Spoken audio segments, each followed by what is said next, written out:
It's the 21st of June 2025, and this video will be uploaded and publicised before the ones on the Gardaí. I made a couple there on this thing about a Garda career, and I want to tell all you lefties, they're not made for you or for anyone else. If people want to watch them and learn from them, that's okay, but there are people considering careers in the Gardaí, and my job is to try and get it as best as I can, and I have to focus it on them. The same as I'm showing somebody how to silver solder, that's not of interest to the lefties here. They wouldn't work on batteries. They spend their time above in Talbot Street running in between the pub and the bookies and buying an old gutter paper and talking nonsense and posting baloney, keyboard warriors. It's not for them. You're not going to get agreement for them.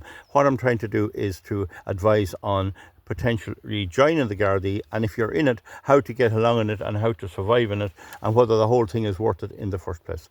So that's sort of specialised people. This is for everybody. This is for everybody. Irish Farmers Journal this week, 21st of June. I'm going to read this. Farmers win landmark Supreme Court case over ESB poles and pylons on land. Pat O'Toole, political correspondent. A landmark Supreme Court judgment could have huge implications for farmers subjected to compulsory purchase orders. Last week, the nation's highest court found that Cavan landowners are entitled to compensation for the loss of market value of farmland associated with the installation of pylons by the ESB on their land. And these people don't live too far away from where I was, and I should know them. Imagine all this was going on in me in courts, and I never knew a thing. But anyway, that's only beside the point. Crucially, this market loss extends to the entire property, not just the affected strip. The judgment from Mr. Justice Brian Murray said that the phrase, I read that phrase, please get me wrong, there's an R in it, the phrase, P-H-R-A-S-E, it's a point of English common law. Injurious affection was a 19th century description of depreciation that had been interpreted, reinterpreted and misinterpreted by judges since 1841. So it's out since 1841. Some people say it's 1854, it doesn't matter, mid 1800s anyway. Judgment. The judgment stated that the main issue relating to extent of the right of compensation, the judgment stated that the main issue related to extent, that should be to the extent of the right of compensation. It's a misprint. Those arguing on behalf of Cavan farmers, Peter and Rose O'Reilly, Peter since passed away, the poor fellow, God have mercy on him, have stated that when an electric line and supporting poles and pylons are placed respectively above or on lands or of theirs, and this would include underground, as has occurred, they're already up, I know where they are entitled to be paid sums reflecting more than just the impact on the value of the particular strip traversed, T-R-A-V-E-R-S-E-D, some people uneducated will not understand that, it means crossed, traversed by the line or area occupied by the poles or pylons supporting the line, together with consequential disturbance, the judgment added. Will I read that again for you folks just now? They are entitled to be paid sums reflecting more than just the impact of the value of the particular strip crossed by the lines or area occupied by the poles or pylons supporting the line, together with consequential disturbance, the judgment said. And I'm on again now to a new paragraph. They say that they are also entitled to compensation for the loss of value of housing sites on the holding across which the lines travel, and that they are entitled to be compensated for a general loss of value of the holding. Now, this is groundbreaking, or they call that seminal. I never liked it, it's a stupid word, this groundbreaking stuff. This is what they label injurious affection, I-N-J-U-R-I-O-U-S, affection. Continue the judgment, noting that ESB disputes that they have any such entitlement. The ESB said, oh no, I don't apply to us. Oh, we're the ESB. Oh, we just put the strip up. You get a wee bit of compensation for the pylons. The property arbitrator, I think that's a man called Good, G-O-O-D, don't hold me on that. Arbitrator, appointed, agrees that the O'Reillys are entitled to the broader form of compensation.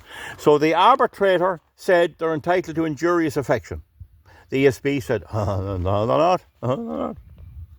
The property arbitrator agreed that the O'Reillys were entitled to the broader form of compensation.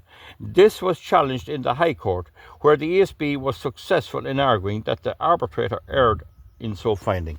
So the High Court got it wrong, as they always do, and they got it wrong in my case. The High Court argued there's no such thing as injurious affection.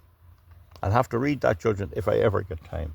This is where I'm lost. I have no lady on maternity leave to pick it up and read it and tell me what it says. So now, it erred. However, this judgment did allow for an appeal on behalf of landowners. I don't think the High Court can stop you going on appeal. It can give you permission to appeal on behalf of landowners. The ESB position, the ESB's position hinged on the view that only market value compensation for what has been taken is provided for. In a long and complicated ruling extending 78 pages, well, that'll be for the month of December and January. I won't have time to read it now. Again, wouldn't it be great if we had someone that could read a judgment? That's where we're lost. It was determined that the trial judge was in error if he found that the 1919 Act, that's a British Act of setting up the arbiter, operating in any way to preclude a claimant from seeking compensation for what has been termed injurious affection. So the judge got it wrong in the High Court. I don't know if it was appealed to the Court of Appeal. I think it was appealed direct to the Supreme Court. Justice Murray specified, which I am referring to here as depreciation of the value of their holding caused by the presence on the O'Reillys' land of the electric lines and supporting poles and pylons. So that's what he's referring to. I'll read that again. Which I am referring now he goes up here, compensation for what has been termed injurious affection, which I am referring to here as depreciation to the value of their holding caused by the presence on the O'Reilly lands of the electric line and supporting poles and pylons. He continued to say that the compensation should enable the recovery of compensation to reflect a depreciation in the value of the land caused by the compulsory imposition of the right to place infrastructure on the privately owned land. I think that's self-explanatory.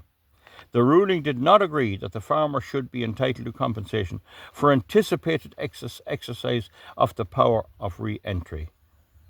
It did not agree so that the power of re-entry. So it's a bit complicated there on whether the ruling did not agree that farmers should be entitled for compensation for the anticipated exercise of the power for re-entry. So it would seem there what he was saying was you have to make your deal at the very beginning, and that going back in to fix it would not get you compensation. They could go in and fix it. But what I think it doesn't cover.